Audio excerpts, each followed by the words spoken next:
नहीं नहीं नहीं मैडम, बिल्कुल ठीक कह रही।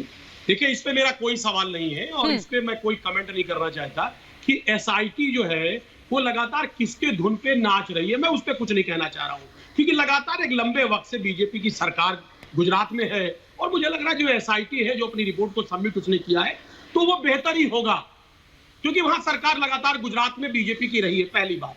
दूसरी बात, ठीक है, अहमद पटेल जी ने मुलाकात करके तीस्ता जी से साजिश रच करके बीजेपी की जो सरकार है, मोदी जी की सरकार को गिराना चाहती थी साजिश के तहत। अभी मुकदमा क्यों नहीं दर्ज हुआ जब वो जिंदा थे? अरे सुनिए, उनके खिलाफ एफआईआर सुनिए ना मेरी बात। दोनों लोग जो है पहले तो फैक्ट, अरे सुनिए एक मिनट, आप सुनिए इंटरजेक्शन दे रहा है, उसके बाद वापस जरा सुन लीजिए, बोलिएगा सुन लीजिए, पहली बात, अरे सुन लीजिए ना, बोल लीजिएगा। पॉइंट कंप्लीट करने दीजिए।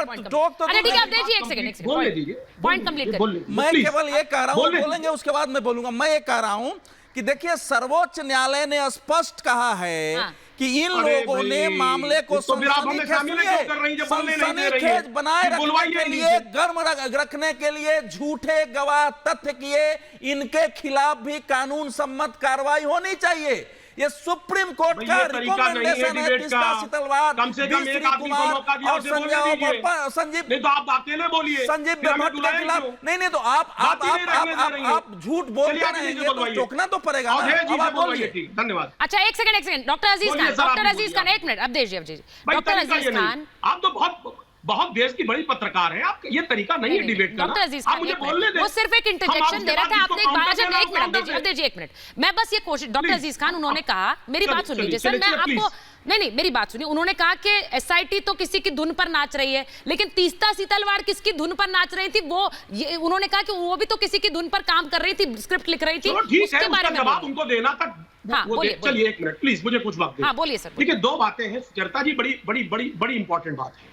देखिए, ऐसा है कि जो शख्स दिवंगत है उस पर राजनीतिक प्रतिशोध नहीं होना चाहिए, पहली बात। देखिए, इसमें कोई दो राय नहीं है कि 2002 का जो दंगा हुआ वो एक बहुत बड़ा दंगा था, उसको इग्नोर नहीं कर सकते।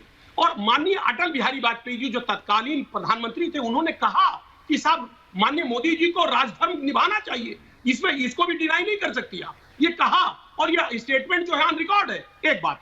दूसरी बात, हम जानना चाहते हैं कि ठीक है 30 लाख रुपए में सरकार को अनस्टेबल करना था, 30 लाख रुपए में मैं जानना चाह रहा हूं, एक इतनी बड़ी सरकार को गिराने के लिए क्या 30 लाख रुपए काफी है? पहला सवाल। दूसरी बात मैं जानना चाहता हूं कि अगर साजिश रची गई तो उनके खिलाफ एफआईआर क्यों नहीं किया गया? 20 साल का वाकया है और लगातार बीजेपी की सरकार है। आज जब चुनाव सर पे आ गया तो ऐसे सगुफे छोड़े जा रहे हैं, जो जनता भी समझती है कि आज गुजरात में आपने कोई काम नहीं किया, गुजरात की जनता त्रस्त है, लगातार आप सिगोफे छोड़ के आपने देश में सरकार बना लिया। नहीं, मुझे एक बात बताइए डॉक्टर अजीज खान, एक मिनट, मैं एक बार सुनिए। आपने ये बात बोली कि गुजरात की जनता त्रस्त है, एक मिनट। अच्छा, अब मुझे एक बात बताइए भाई, गुजरात की जनता इतनी त्रस्त है तो वो क्यों नहीं अब दस्त कर रही है बीजेपी को गुजरात से? बार बार बीजेपी की सरकार गुजरात में क्यों बन रही है? इतने त्रस्त है तो वो उठाकर साफ करें, पत्ता साफ करें। ममता जी, क्यों बार बार गुजरात में बीजेपी की सरकार बन रही भाई?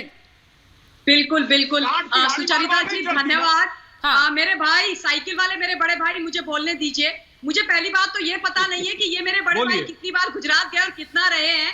मैं जिम्मेदारी के साथ बोल रही हूँ।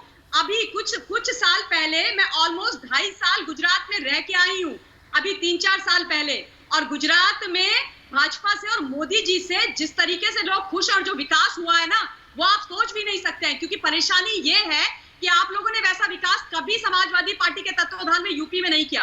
और 30 लाख की जहां तक बात है मेरे भाई, सही बात है, आप लोगों के जो लोग रहते हैं उनके 200-500 करोड़ रुपए के कैश पकड़े जा रहे हैं, तो उस 200-500 करोड़ कैश के सामने 30 लाख रुपए की तो आप लोगों को कोई बिसात ही नहीं लगती है। बहरहाल सुचरिता, मैंने 2 लाइनें अभी बैठे बैठे यहाँ पर लिखी हैं, ये सारा जो चीजें हैं उसको समअप करने के लिए कि झूठी साजिश षड्यंत्रकारियों ने रचाई, झूठी साजिश षड्यंत्रकारियों ने रचाई मनी मसल पावर से तीस्ता श्री कुमार भट्ट द्वारा सोनिया कांग्रेस ने लोकतंत्र की हत्या करवाई। और आज फिर से ये बात हमारे समझ में आई कि सत्य परेशान हो सकता है लेकिन पराजित नहीं मेरे भाई, लेकिन पराजित नहीं मेरे भाई। और ये